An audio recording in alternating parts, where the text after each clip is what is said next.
Okay, so one chayote squash, peeled and cut in cubes. Add a little water and turmeric, and this is 1 cup tur dal, 1 tomato, and some haldi and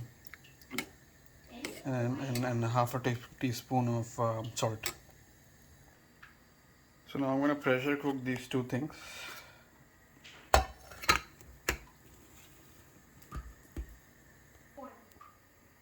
Pressure cooking in Instapot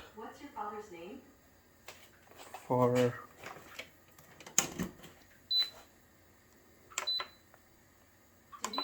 12 minutes is good. And the meanwhile, peel some pearl onions, little onions, and cut some capsicum, bell pepper, green pepper.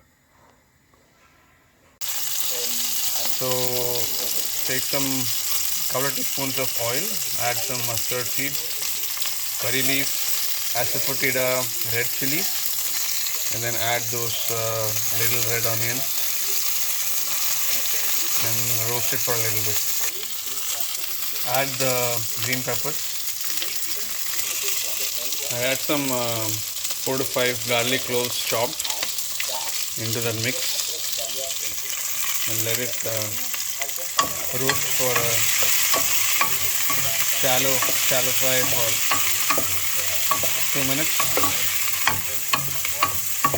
till it gets well cooked. Onions should start to get more brown and transparent. So cooking it on medium heat.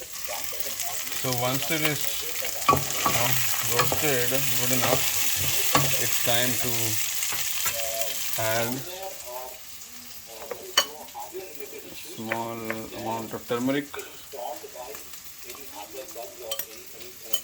just a little bit more red chili powder, and at least one big heap, I would say 1.5 spoons of sambar powder. This one is grand sweet sambar powder. I prefer to buy it rather than try to make it. Takes a lot of time, just to save time. And just roast it for just a little bit time. I don't want the haldi and the masalas to cook too much, so I'll add the chow chow right away. So here I have the boiled chayote squash, which I'm going to add into that mix. It has a little bit of water, so it will not allow the masalas to burn. And then now I'm going to add some water. So to this mix I'm going to add some water just to kind of up to about fill it up. Make sure that all the veggies are soaked in water. So now I'll add some tamarind concentrate instead of soaking tamarind. The other idea is to soak tamarind, but this you get this tamarind concentrate that I could just mix directly. So I'll put like 2 spoons of tamarind into this and just mix it. I think we need to add a little bit more water.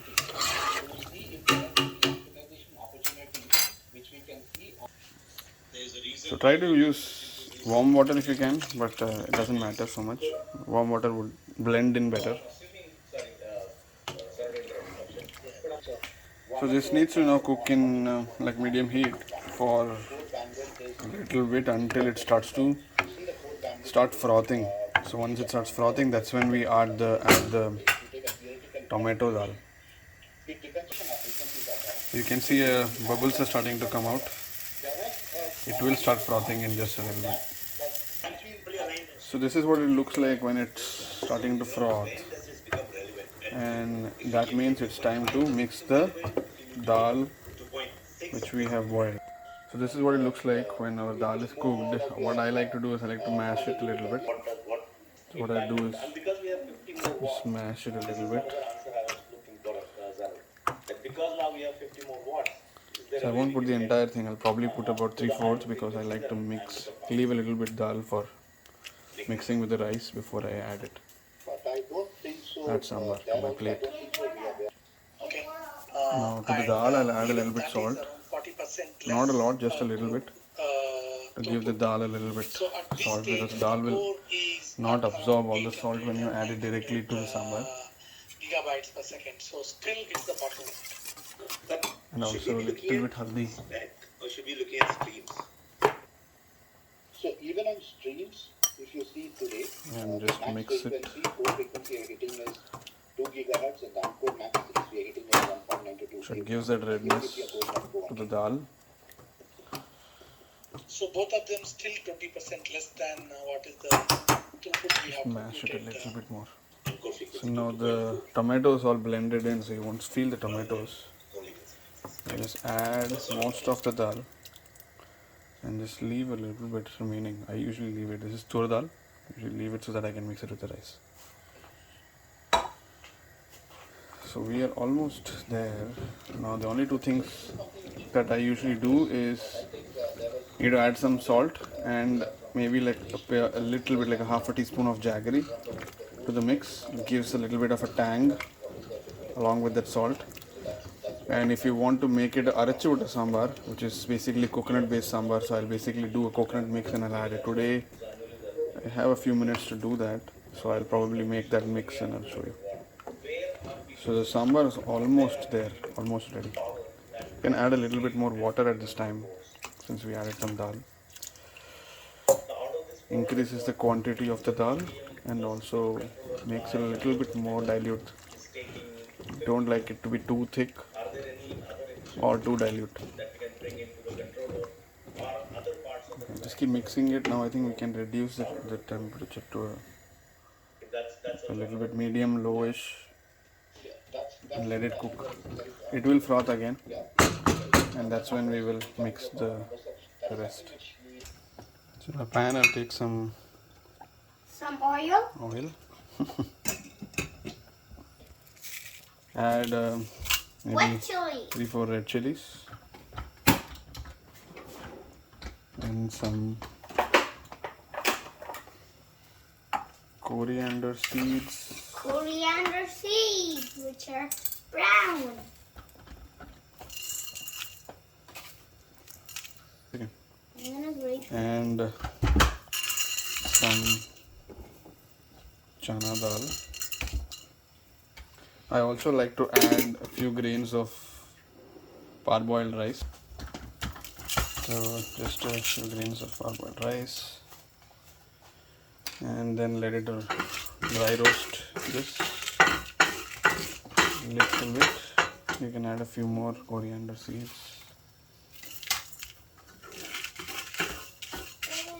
Once this is dry roasted, add some coconut and then we'll grind this. Yeah, you mean this? In a mixie. I like mixing. It's more or less done. So I have some freshly grated coconut here. Just about, I think 1/3 of a coconut maybe. And I'll just quickly mix it. You don't want to burn the coconut much. So I will not cook this too much. I'm going to turn off the gas.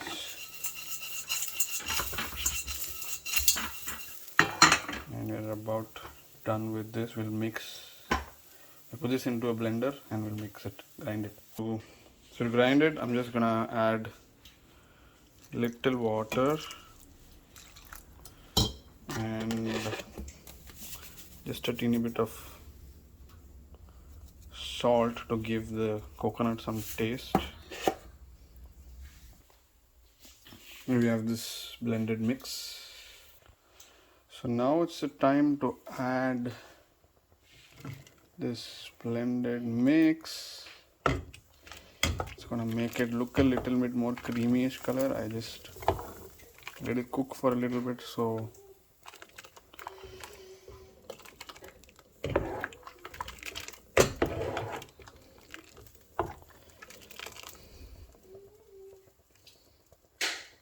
This is a different type of sambar. You can do it without mix. Without the mix, it will look more. It'll taste more thinner. The coconut blending is called Arachuvitta Sambar, so it gives it a little bit more creamy taste. Now we add some salt. So I've added some salt. We'll mix it and let it cook for a little bit till the coconut blends into the sambar. Also a good idea to clean up your vessels using the leftover coconut. Now add a little bit water just to make it a little thinner. Now I'm just going to let it cook in medium heat for maybe a few more minutes, and then we should be pretty much done. Finally, I have just about a teaspoon of jaggery that I like to add. It gives a little bit of a tang to the sambar. Now let's just let it cook for a few minutes till we start seeing this whiteness disappear. Jaggery is not a must. It's more of a Kerala thing to add jaggery. Many people don't like to add it. I like it because it gives that tang. You can avoid the jaggery if you don't want to. Salt is mandatory. So we're almost there. The whiteness is disappearing.